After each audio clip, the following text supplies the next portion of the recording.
ओम नमः सिद्धेभ्यः।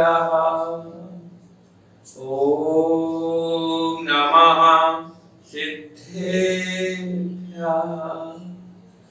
ओम नमः सिद्धेभ्यः। नमो अरिहन्तारं, नमो सिद्धारं, नमो आयरीयाणं, नमो वज्रायाणं, नमो लोये सर्वसाहूणम्।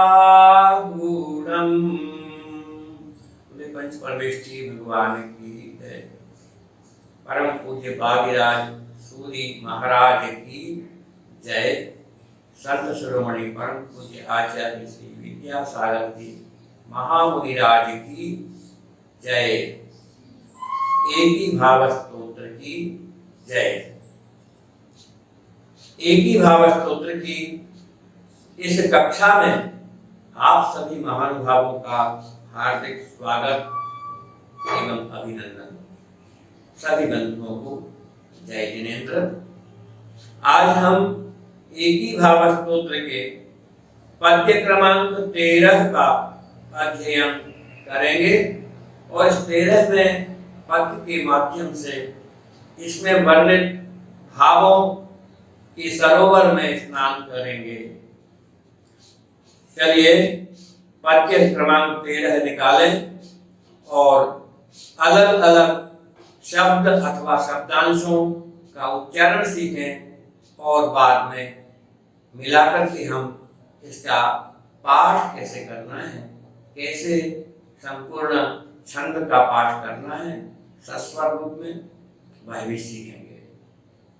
एक ही शब्द देखिएगा, हाथ में पेंसिल रखें और हम शब्द के जितने खंड का उच्चारण अलग से करें उतना हम जो है सीख करके बाद में मिला करके पढ़ेंगे। शुद्धे ज्ञाने, पहले पढ़ेंगे पहला पद शुद्धे और बाद में पढ़ेंगे ज्ञाने। ज्ञान, यह शब्द ज और य मिलकर बना है ज्ञान, आगे है ने। वर्तमान काल में ज्ञा इस संयुक्त अक्षर का उच्चारण भ्रष्ट हो गया है। लोग ज्ञान ऐसा करने लगे हैं, सचमुच में यह ज्ञान नहीं अपितु ज्ञान ऐसा ही उच्चारण करना चाहिए। ज्ञाने, ज प्लस ञ बराबर जिया। ज्ञाने। शुचिनि, शुचिनि, शुचिनि। चरिते, चरिते। सत्यापि, सत्यापि। त्वयनीचा, त्वयनीचा। भक्तिर नोचे, ध्यान है, भक्तिर नो और उसके आगे चेतन बचे लिखा तो वहां चे यहां तक पढ़ना है, क्योंकि इस छंद में 4 वर्णों पर थोड़ा विराम लेना पड़ता है। पहले 4 वर्णों को हम पढ़ते हैं, उसके बाद 6 वर्णों को पढ़ते हैं और बाद में शेष बचे हुए 7 वर्णों को, क्योंकि इस छंद के एक चरण में 17 वर्ण होते हैं। तो भक्तिर नो चे। धनवधि सुखा, यहाँ धनवधि सुखा, सुखा के बाद पेंसिल से निशान लगाएंगे। भक्तिर नोचे धनवधि सुखा वंचिका वंचिका कुंचिकेयम वंचिका कुंचिकेयम। तृतीय चरण में आए शक्योदहलन शक्योद्घाटम शक्योद्घाटम भवति हि भवति भवति ऐसा नहीं भवति हि कथम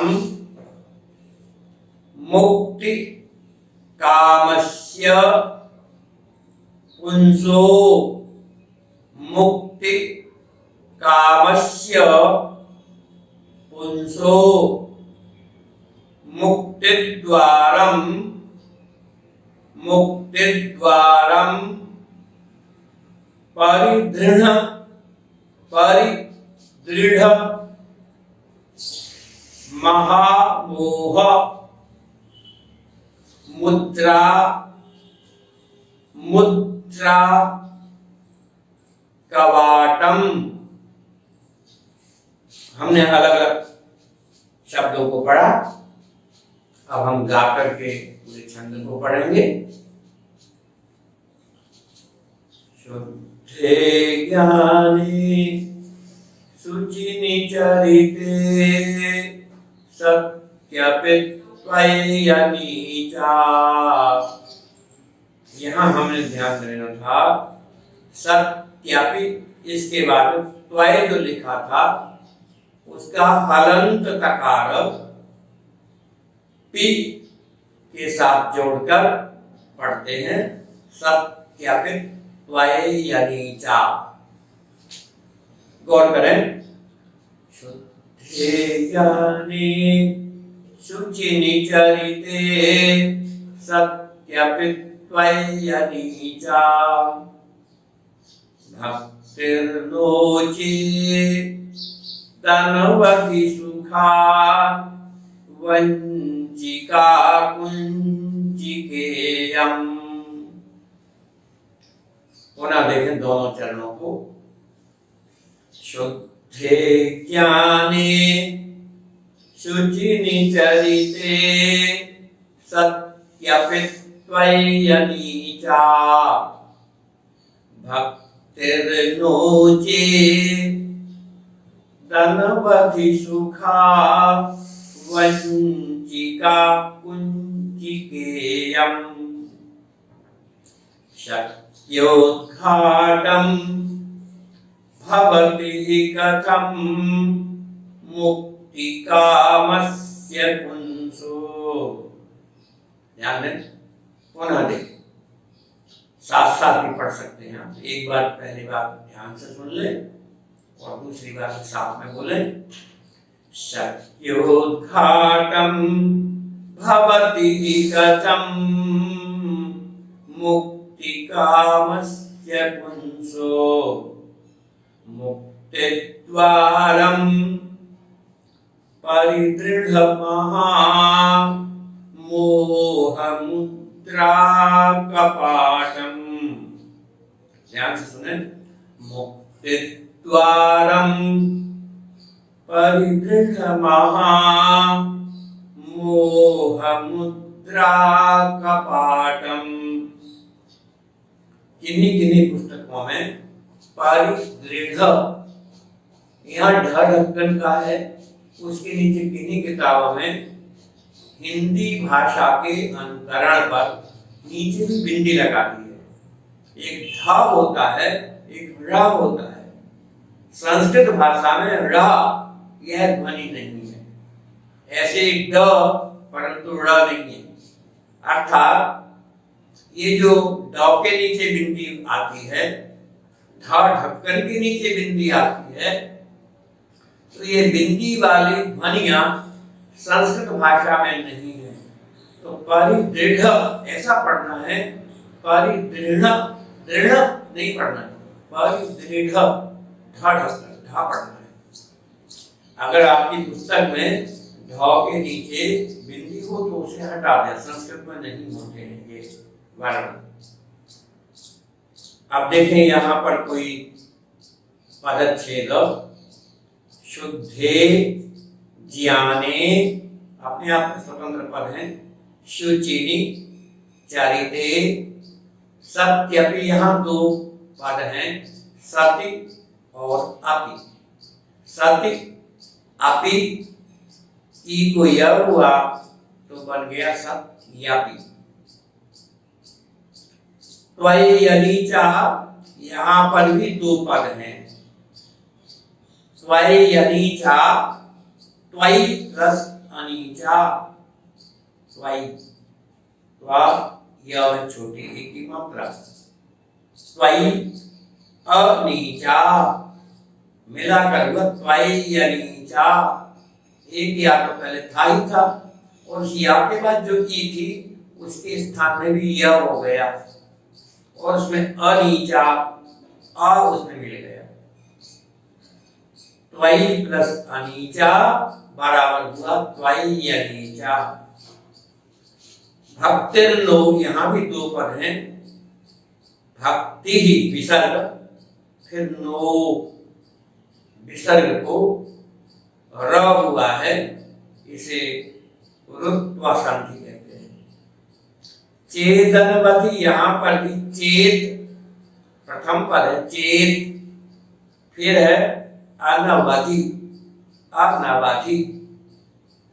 तो चेत करता द बन गया, पद के अंत में प्रथम वर्ण हो, द्वितीय वर्ण हो अथवा चतुर्थ वर्ण हो तो वह तीसरे वर्ण में बदल जाता है, यदि वह पद के अंत में है। पहला भी तीसरा बनेगा, दूसरा वर्ण होगा वो भी तीसरा बनेगा। जैसे क पहला वर्ण है, ग बन जाएगा, ख भी दूसरा वर्ण है, ग बनेगा, ख घड़ी वाला है, वह पद के अंत में हो तो भी ग गणेश वाला बनेगा, तीसरा वर्ण बनना है। च वर्ण है, तीसरा होगा तो ज बन जाएगा, छ भी ज बन जाएगा, और चौथा वर्ण छ झंडे वाला है, वह भी तीसरे नंबर वाला ज बन जाएगा। तो यह जस्प संधि का नियम है। तो चेत अनवधि था, चेत अनवधि बना। सुखा वंचिका, कुंचिकेयम में दो पद हैं, कुंचिका बाद में इयम। पहले बताया गुण संधि में आ वर्ण के बाद यदि ई वर्ण हो, ई हो तो दोनों मिलकर एक हो जाते हैं। कुंचिका इयम अलग अलग था, मिलकर बना कुंचिकेयम। शक्योद्घाटम में प्रथम पद है शक्य और दूसरा पद है उद्घाटम। शक्योद्घाटम भवति ही कथम, सभी अलग अलग हैं। मुक्ति कामस्य कोई संधि नहीं। पुंसो तो लिखा है, यहाँ पर पुंसः संधि नियम से विसर्ग को ऊ होकर बाद में ओ हुआ है, तो पृथक पद करने पर हम पुंसः का अर्थ करेंगे।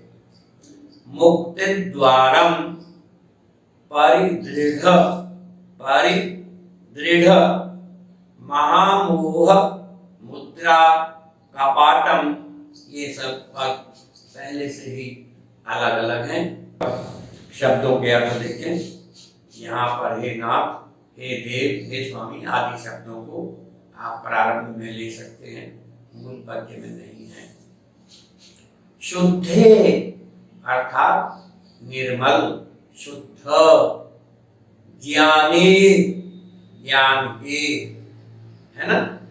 शुद्धे ज्ञानी शुद्ध ज्ञान के, तथा शुचिनी चारिते, शुचिनी यानी पवित्र, ऐसे मूल शब्द तो था शुचि और सप्तमी एक वचन में शुचिनी, चरित सप्तमी एक वचन चारिते। तो शुचि माने पवित्र, चरिते चारित्र के सत्यपि सति अपि सति यानी होने अपि यानी पर होने पर भी फिर से गौर करेंगे शुद्धे शुद्ध ज्ञाने ज्ञान के तथा शुचिनी पवित्र चरिते चरित्र के सति होने पर अपि भी चेत यानी यदि चेत का अर्थ है यदि त्वयि आपके विषय में अथवा आपके प्रति त्वयि आपके प्रति इयं यह अनीचा नीच माने नीची निकृष्ट और अनीच उत्कृष्ट। ध्यान दीजिएगा नीचा अर्थात निकृष्ट क्योंकि इसमें नए समास से अ आया है अनीचा अर्थात उत्कृष्ट। भक्ति भक्ति का अर्थ है भक्ति भगवान के प्रति अतिशय अनुराग की भावना भक्ति कहलाती है। फिर आया है शब्द अनवधि और फिर सुखा अनवधि। आप अवधि जानते हैं अवधि माने सीमा अवधि यानी एक मर्यादा यहां से यहां तक सीमा बता दी अवधि। और यहां पर नए समास से अनवधि अर्थात जिसकी कोई सीमा नहीं है जिसकी कोई सीमा नहीं है असीम कह सकते हैं अनवधि माने असीम। सुख अवंचिका असीम सुख माने जो सुख है उनकी जो अवंचिका मुख्य कारण अनवधि असीमित सुख की जो अवंचिका है अर्थात कारण है उस की जो कुंजिका माने कुंजी कुंजी यानी चाबी कहीं कहीं पर ताली ऐसा भी बोलते हैं। तो कह रहे हैं हाँ आगे देखें शब्दों को नो चेत यदि नहीं है नो माने नहीं चेत यानी यदि यदि नहीं है।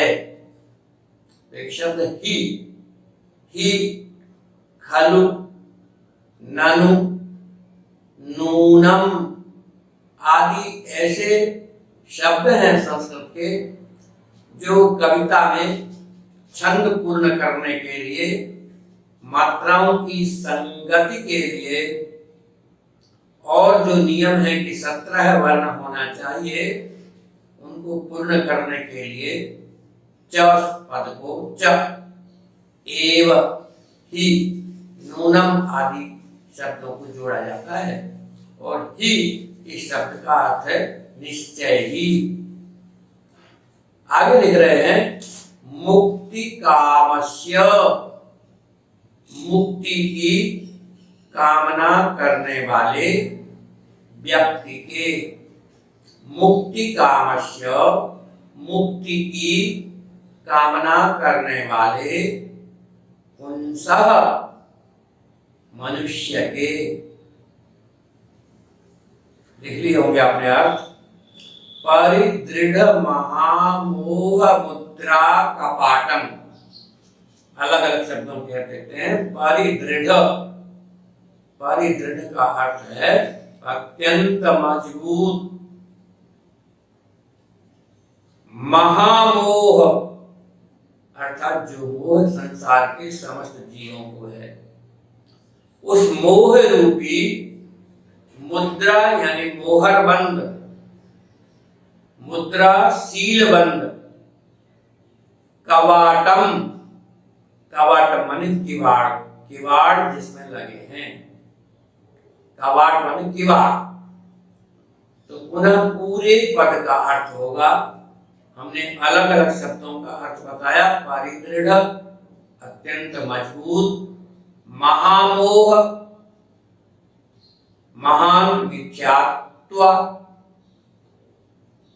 और कैसा मुद्रा जिसको सीलबंद है, ऐसे कवाड़ यानी किवाड़।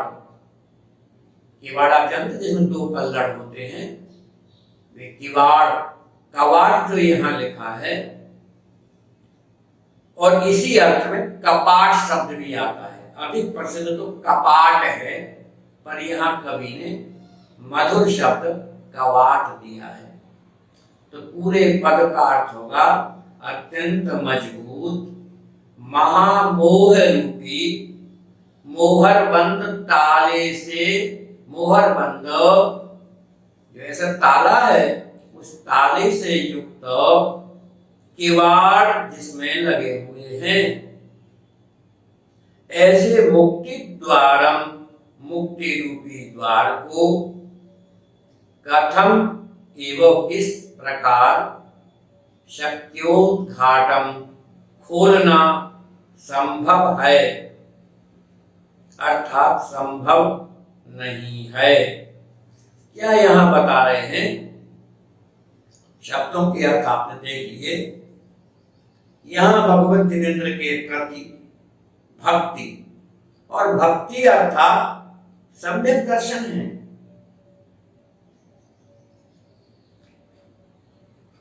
वीतरागी देव, संसार का कल्याण करने वाली जिनवाणी और निर्ग्रंथ मार्ग के पथिक हमारे दिगंबर जैन साधु, इन तीनों के प्रति जो हमारी सातिशय भक्ति है, इनके प्रति जो अनन्य श्रद्धान है, यही सम्यक दर्शन है। तो यहां इस पद्य में पूज्य आचार्य भगवान कहते हैं कि हे प्रभु, शुद्ध ज्ञाने, शुद्ध ज्ञान के होने पर, शुचिनी चरिते, पवित्र चारित्र के होने पर, ये सब चीजें हैं। फिर भी यदि किसी व्यक्ति के अनीचा भक्ति, उत्कृष्ट भक्ति, कैसी है भक्ति? जो असीमित सुखों को प्राप्त कराने के लिए कुंजी की तरह है। क्योंकि कोई पदार्थ यदि कहीं दूर किसी बंद तिजोरी में रखे हो तो कुंजी चाहिए पड़ती, चाबी चाहिए होती है।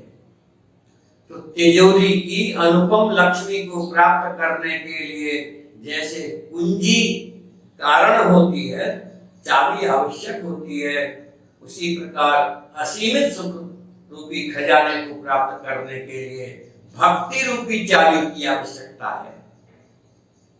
और कहते हैं कि मुक्ति कामस्य, जो मोक्ष जाने की अभिलाषा रखता है, संसार के दुखों का अंत करना चाहता है, तो जहां संसार के दुख नहीं है, ऐसे मोक्ष रूपी महल में प्रवेश करने के लिए उसे भक्ति की आवश्यकता है। तो महाकवि ने कहा कि यदि वह भक्ति मनुष्य में नहीं हो तो अत्यंत मजबूत मोह रूपी मोहरबंद ताले जिसमें लगे हैं, ऐसे किवाड़ों वाले मुक्ति के द्वार को कौन खोल सकता है, अर्थात नहीं खोल सकता है।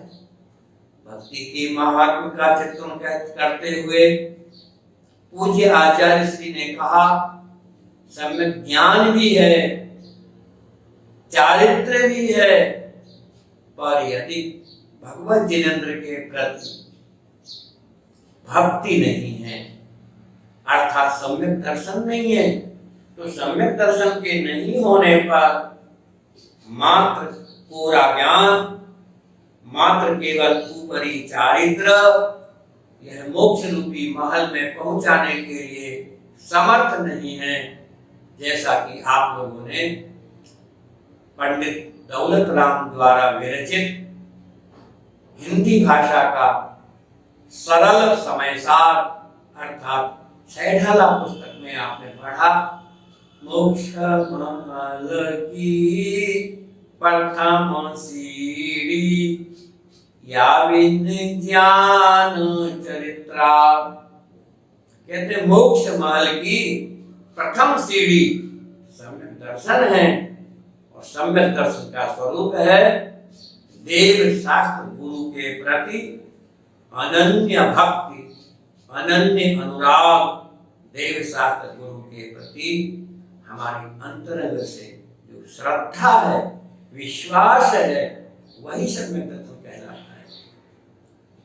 पूज्य आचार्य समंतभद्र स्वामी ने भी रत्न करंडक श्रावकाचार में सम्यक की परिभाषा लिखते हुए कहा, श्रद्धानम परमार्थानाम, परम अर्थ के प्रति हमारा जो निर्मल श्रद्धान है, भक्ति है।